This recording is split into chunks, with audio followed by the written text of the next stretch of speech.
All right, what is up, guys? Welcome back to another episode of Ad Talk, and we have a very special guest today.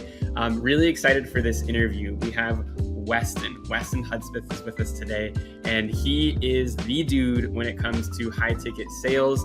He runs an incredible offer called Closers Club, and it's really great to have you on, Weston. Man, we've done a lot of cool work together inside of Ad Class as well, and so excited to just hear a little bit about your journey, your story, and kind of just what basically like how you got to where you are now in your career. And yeah, man, welcome. Thank you. Welcome to Absolutely. the podcast. Always down to talk to you guys. Dude, I'm pumped you're here, Weston.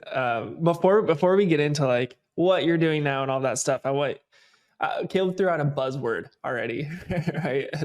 There's so many buzzwords in the online like space, like whether it's marketing or sales or whatever, but he already threw out one, which was high ticket sales, right? Mm-hmm. Or maybe you said high ticket closers. There's a bunch of other ones for it, but a lot of our listeners might be like, what the heck was that? Like, I don't even care about this now because I don't know what that is. And like, it's not something I know about and I don't want to. So Weston, break it down first. What the heck does that even mean? Can really, when you just look at the phrase, it could be anything that's high ticket that you're selling, right? Above like $3,500, above $5,000, whatever definition you put on that. But when people say high ticket sales, they're typically referring to the coaching and consulting industry. So people who have higher ticket info products where they either have a done with you or a done for you type of offer in the coaching realm, if that makes sense. Typically biz off.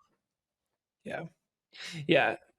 That's a good distinction because I would agree with you because there's so many other like sales industries out there that would qualify as high ticket sales. But like in our industry, I feel like we've kind of coined this, and it's like when you hear high ticket sales or high ticket closers, you're like, oh, online like info Right. space or like, consulting or whatever. But like my brother who sells technology, he would sell high ticket, right? Like his sales are, he might be selling a $30 million thing to a school district, for example. That's high ticket. But what we're talking about is not necessarily in that sales realm. We're talking more about like the online, like work from home sort of remote closer-ish like world, right? Which is, it's not. So we had to put a little like marketing word, Totally. some marketing jargon on it to make it sound a little bit better. But yeah, so Weston, you are here, which we're so pumped first off, because Caleb and me are like the marketing guys, right? Like anybody that's listened to our podcast or seen our trainings on,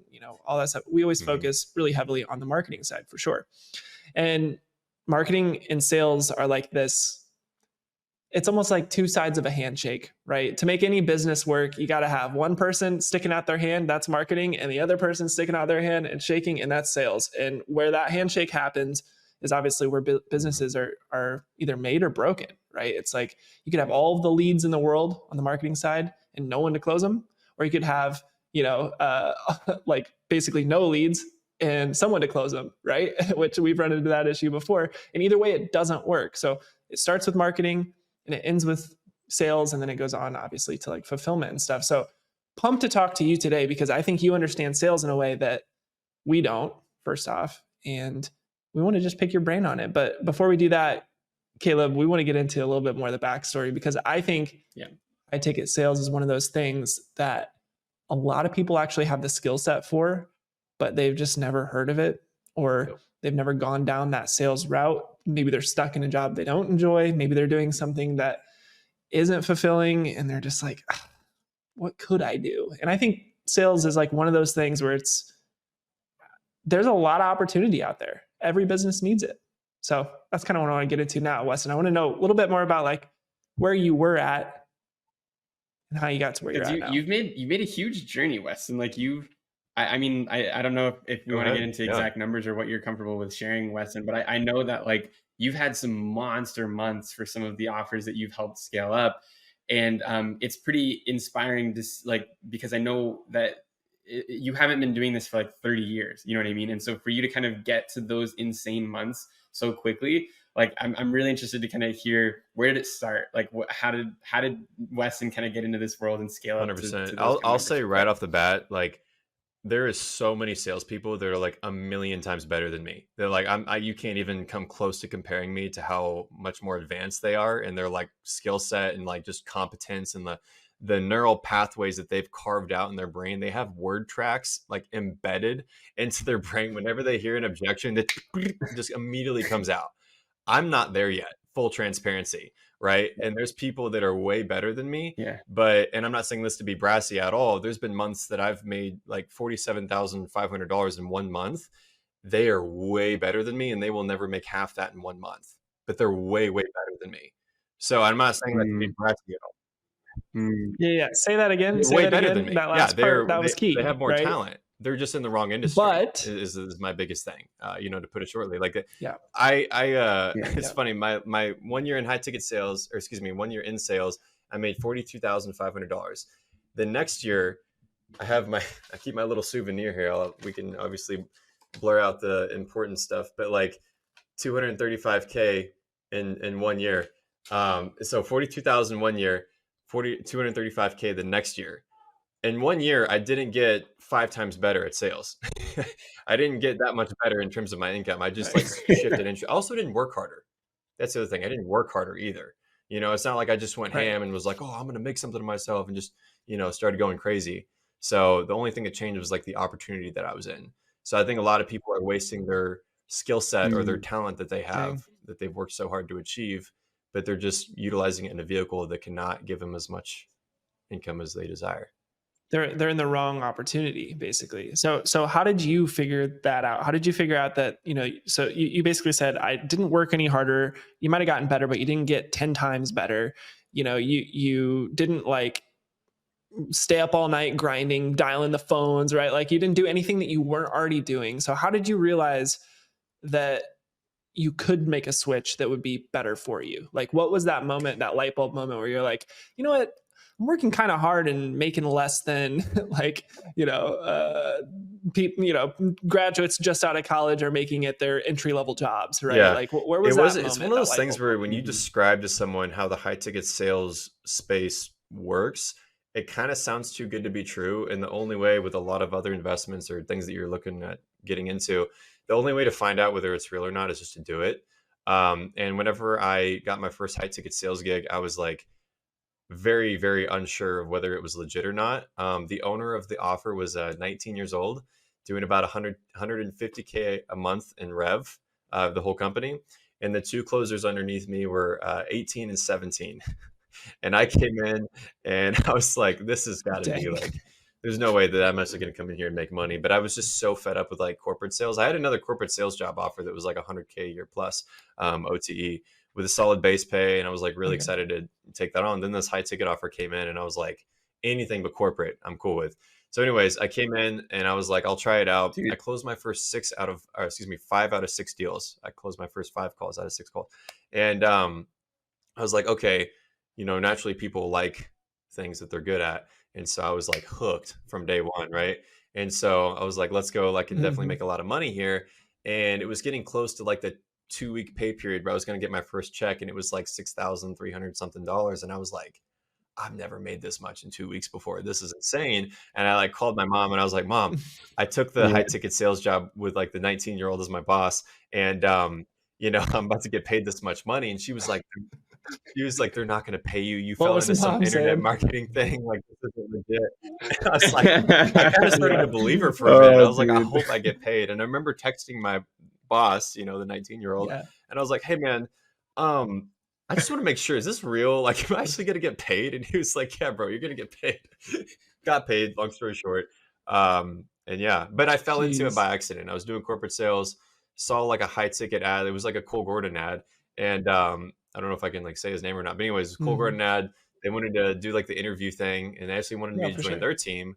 And I was like, so skeptical as to like what this was, because like remote, like I can do this remotely. I don't need to go into an office. Like, what are you talking about? Anyways, long story short, they were like, yeah, you should go on to this offer. And I was like, I'll try it. So tried it, and here I am now. So okay, dude, insane. So I want to know, do you think it was luck that first day or that first week where you took 6 calls and sold 5 of them? Do you think it was like, because there's moments in life where it feels like the floodgates open and you're like, Yeah. oh, I'm here now, and it's just like abundance is around you. It's like I can just scoop out and I don't even have to try. It's almost just coming to me right now. And I find that those moments happen after you make like that leap of faith. Like obviously you can't like turn it into a science. Obviously it's not like, I don't really believe in the law of attraction necessarily, like, hey, maybe whatever, but it does feel like there's moments in life where it's just like you say yes and then there's just proof right away that you were supposed to say yes, right? Do you think that was kind of what you're experiencing, or was it really just, no, I just was at the wrong place before and it was the right place this time and it just worked? My first month, this sounds insane, but there's actually a lot of science to it. My first month in high ticket sales was one of the best call to close percentage months I've ever had in my life. I've only had like 1 or 2 months where I beat that. Yeah. I closed at 46.5% my first month, which is like an insane month. Like that's insane ROAS. Yeah, that's high. For the owner as well. Like we went from 150K being his top month to 250K the month that I came on being his top month. And he was like, okay, you can run the team. You can do whatever you need, like resources wise, let me know, like we're good. What's crazy though, is that my call to close percentage went down to 35% the next month. And it went down to like even lower than that. It was like 32 or 28 or something like that the month after that. Here's what happened. I've always been a believer in like furthering my education, self-education more than anything. So I'm just like obsessed with reading books and like learning from other people. The month that I closed at 46.5%, that was just me. I was just on the phones. I had no choice but to believe in the product, just go with what my gut said, because I had nothing to go off of. I had no one training me. There was no like onboarding training where I had to pass it. Just like, come on, talk to these people. Right. Here's the offer. Tell them this price and close some deals. So I was just doing what I thought was right. Instinct. So then I was like, all right, well, I have some skill and talent. What if I add knowledge on top of this skill set that I have right now? What if I just go ham on like reading books and like studying all this material? Then I'd spent the next 90 days trying to be somebody else, not me.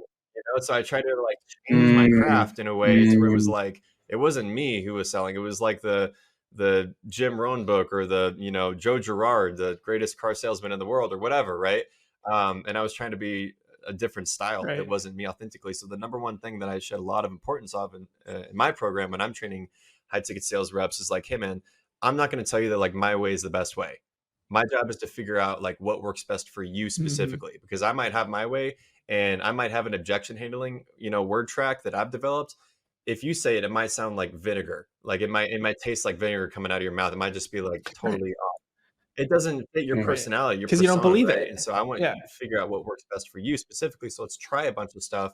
Let's figure out what feels right for you, Dude, I love that. Yeah. That's you just shared a bunch of, I think there's a lot of wisdom in what you just said in a lot of different ways, right? Because and to take it out of like sales for a minute and just go into like the context of passion and work, right? Like there's something about, I think entrepreneurs face this more than anyone.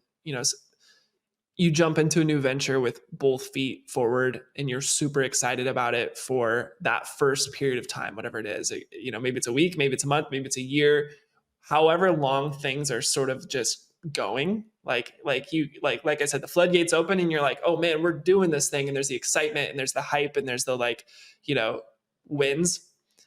And then things start to like shift over time. Maybe it's like, it's not quite as exciting as it used to be. Maybe it's like what you said. It's like, you start listening to too many outside voices who want to say in the process, or maybe you're trying to optimize. And so you're like, maybe I should do it how those people do it, or maybe I should do it how these people do it.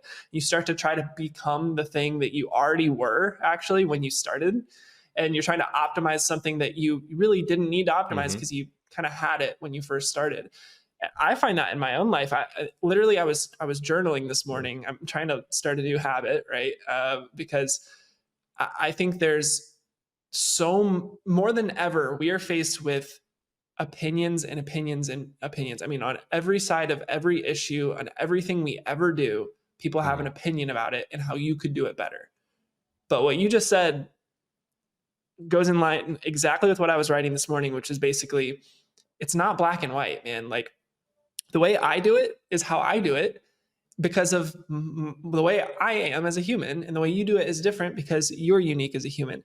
We don't all need to be going and taking ice baths and supplementing our daily routine with TRT and hormones and optimizing and, hitting the gym for 3 hours a day and staying up late, but also getting your sleep. And also you need to make sure you eat right. And also you got to dude, it's exhausting because the way we all got to where we are right now is by not doing any of that stuff. We just did what felt right in the moment and listened to our instinct and, said yes at the right times, and it got us here. And I don't know, man, I've been on that kick lately because I'm like, my idea of a good time is like, putting the baby down and reading a book, right? Like, but the hustle culture online would say like, no, man, you got to be, optimizing your time. You got to be spending that 3 hours studying up for how you're going to do this tomorrow.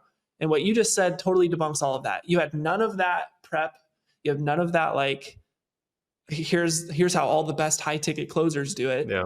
I had never taken any kind of sales training up until then either. But I think the main takeaway there is like what you said. And also when you're reading that book, it's totally okay to read an entire nonfiction, like personal development, sales book, whatever, and then close it and be like, I'm not going to use any of that.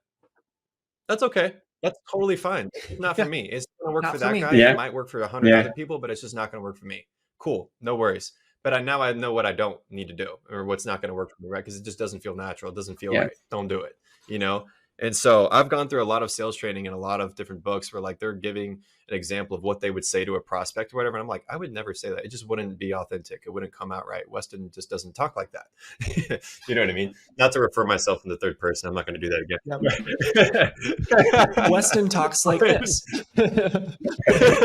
Dakota doesn't talk like that either. No, dude, that's so good, bro. That is so good. I want to get back into your story, but man, I feel like the natural flow of the conversation is like sort of into that optimization of self because, dude, like imagine how many young people especially are coming up and seeing like this movement of hustling and like how do I make money online? How do I do this thing? I want to be an entrepreneur. And they're seeing these outward signs that people are saying you have to do. They're seeing the culture of it, right? Like this whole like masculine movement is coming again, right? Like there's all of these like different movements within it that are like, on one hand you have the 4-hour work week, but on the other hand you have pull an all-nighter and make sure you get the work done, right? On one hand you have Alex Hormozi saying like, my fun is work, all I do is work, and then on the other hand it's like, but family time and whatever, and there's these mixed signals. And I love the idea that there is no absolute truth to it. Like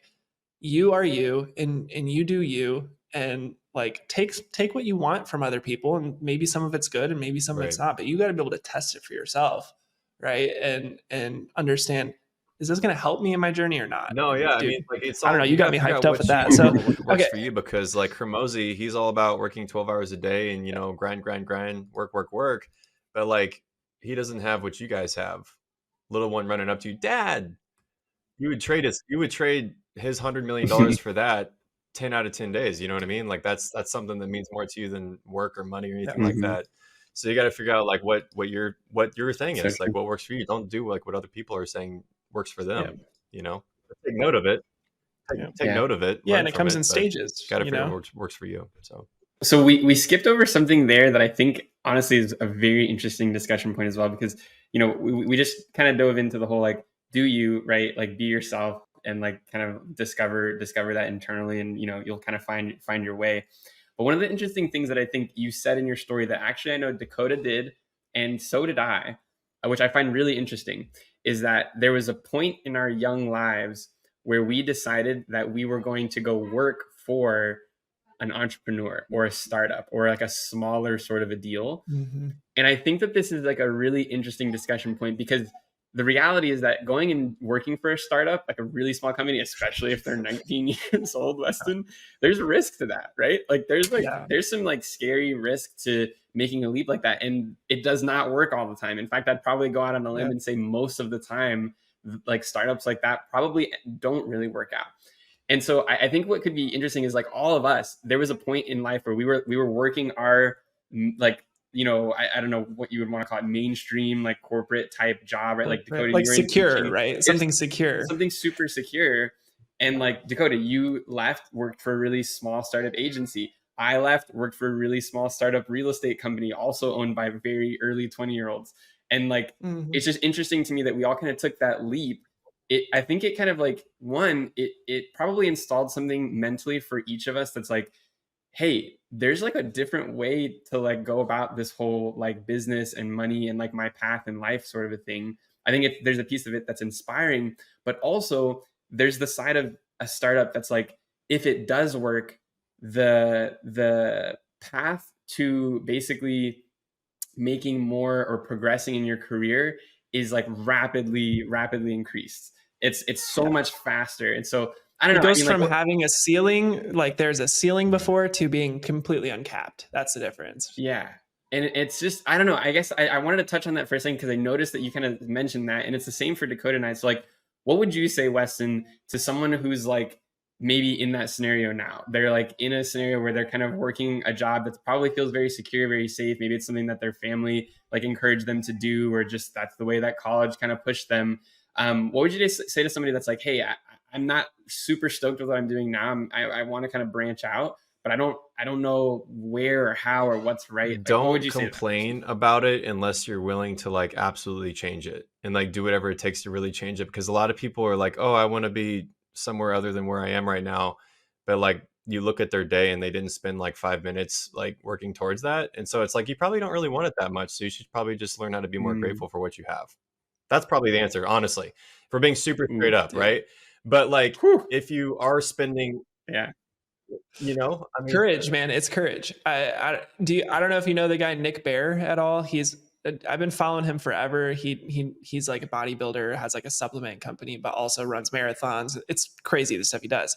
And what you just described, bro, is exactly what he says, which is courage is what separates the people that get what they want from those who don't. Because you could say all day long, I want to lose 100 pounds, but until you have the courage to start and run and go and do the extra thing every day, you'll never lose it. Right. And that applies to everything. So basically what you just said is like, you can complain all day long. You don't like your job. You're stuck. You're not making enough.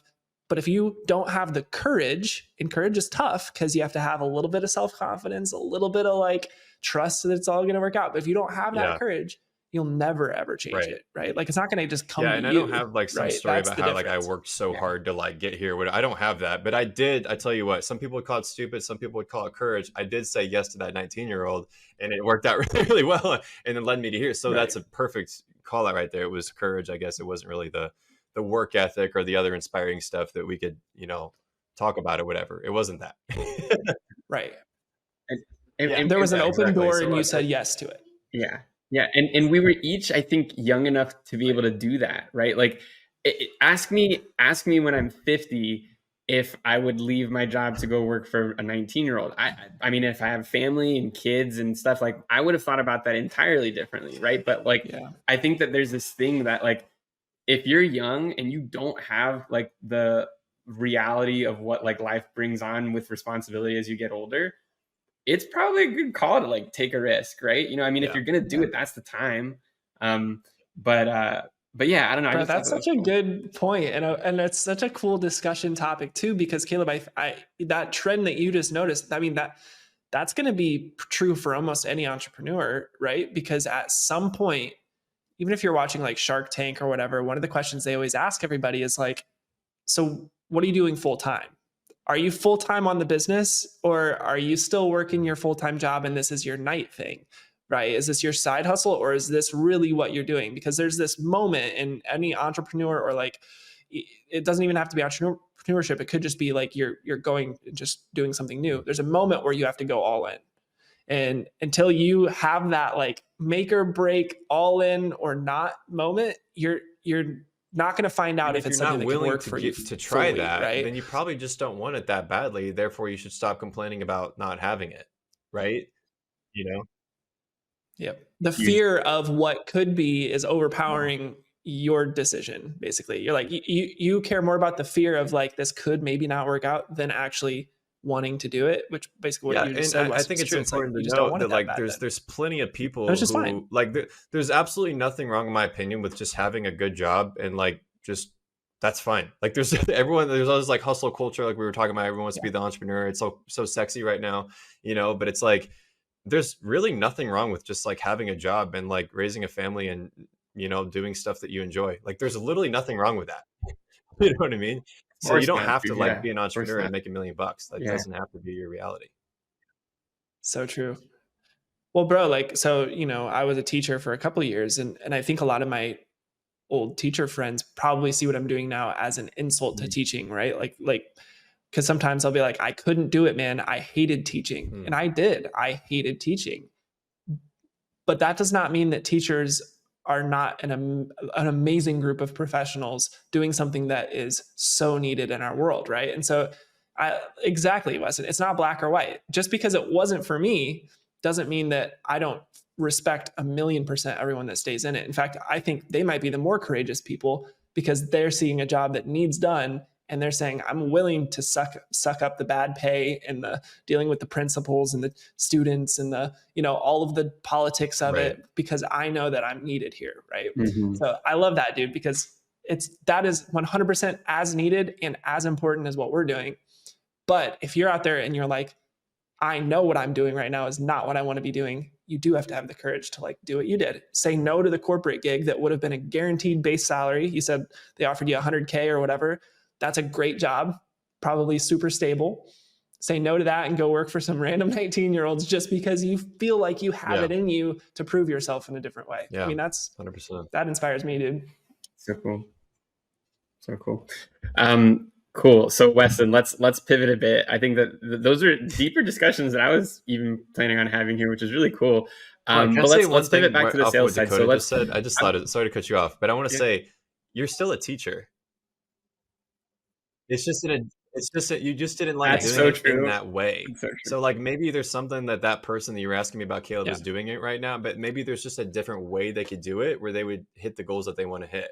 I knew I liked sales from the very beginning when I got into like corporate sales, but then I just realized over time, corporate sales just is not for me, like logistics or, you know, some boring stuff like that. I just wasn't super passionate about that. Little did I know I could still do sales, but make 5 times more and work less actually, and actually enjoy the stuff that I'm doing and have like the freedom, location, free, all that good stuff too. Dakota just talked about how he didn't like teaching, but just in that way. He's still a teacher though. You know what I mean? So he just figured out a different way to pivot. Right. So I feel like there, I mean, not for every industry, every job, but usually there's a way you can make that happen for yourself. It's 2023. Anything's possible now. 10 years ago, moms were like, get off the video games, kid. Right, you're going to be a broke, whatever. Now video gamers are making 10 million a year. You know, that was not that long ago. So that's so true. Insane, dude. It's so true.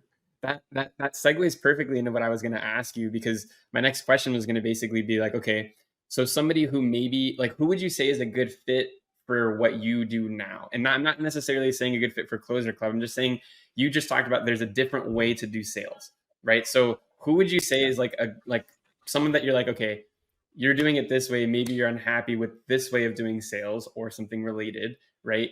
This is a cooler way that I've found, maybe it could work for you. Like what does someone typically look like that's in that scenario? Like what job might they be working? Somebody what are they doing that's right working now, you know? a sales position, or a position where they have to talk to people and like spur up conversations and stuff like that. And they feel very comfortable doing that, and feel like they're naturally, you know, that's something they excel at. That just wants to make money and have location freedom. That's really it, honestly. Like that's really all like. If you're just someone that's good at talking to people and can like one of those people that you could say the term like I've never met a stranger kind of thing, or some people would say that about you, like everything else can come later. Like if you just have that natural gift of gab, I guess you could say, then you can do this. You know, you can learn sales tactics and all that stuff later that, you know, truly doesn't really matter that much. But if you're just one of those types of people, then you can do well in this. So let's get an example. Do you have like, tell me about a student who maybe came to you, or not necessarily a student, just somebody like a member of Closer Club. That's probably a better way for me to put it. Somebody who came to you, maybe they were in like, I guess what we would consider a safer, more stable, or more mainstream version of sales. And then they came to you, got plugged into something different, and like, I'll just tell you like what my did that top transformation look like? testimonial. So, and it's not one of those like 0 to hero things. He was already like the go-to guy at his current position. He was in solar sales, which everybody knows about solar sales. He was doing like 260 grand a year, something like that. And he was like, "Hey, Weston, I'm making a lot of money right now, but I absolutely hate my life, to be straight up with you." He said that on the call on our initial meeting. He's like, "Dude, my life is not fun. Like nobody would envy me." He's like, "I'm the number one rep in my company, and like everyone comes to me to like get their deals closed and whatnot. But like I live out of my car basically. Like not really, but like he is in his car all the time. Yeah, always in someone else's Constantly living driving rooms, around. always. Yeah. And then like there's all these haggles with like getting your deals closed. Oh my gosh, he would be like $150,000, solar deal would like go through, and then the utility bill company would come back and be like, "Hey, we can't get financing to come through because the utility bill has just the husband's name on it, not the husband's and wife. So we have to like change that, wait another 30 days. Mhm. Then your commission's going to be delayed another 90 days. It was just like all Yeah. these stressors that came with like the solar space. And he seemed pretty miserable, I could tell. But anyways, I was like, dude, if you just take exactly who you are and just change the vehicle that you're in, like I did, like you will make maybe the same amount of money, maybe a little bit more.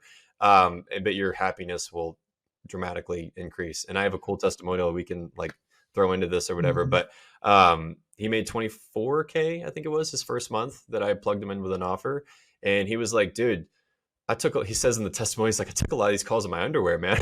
Like, he was just like, I don't- It's a lot Love different it. than being in someone's living So, room like, selling them solar. he's just like traveling Dude. around now. He's like, I have some plans. He's like actually creating some plans to like go to Bali Yeah. and like work his schedule and like do some traveling that he's been delaying for like years with his daughter that he was really looking forward to doing. And he can make that happen now because he's just in a different vehicle. He can make the same amount of money, if not more. First month. Right. That's really inspiring, dude. Yeah, I've got friends that are in the solar sales industry, and family as well. And yeah, the sort of like red tape, right, of the government funding and what power companies will and won't pay for and blah blah blah. Yeah, it's intense.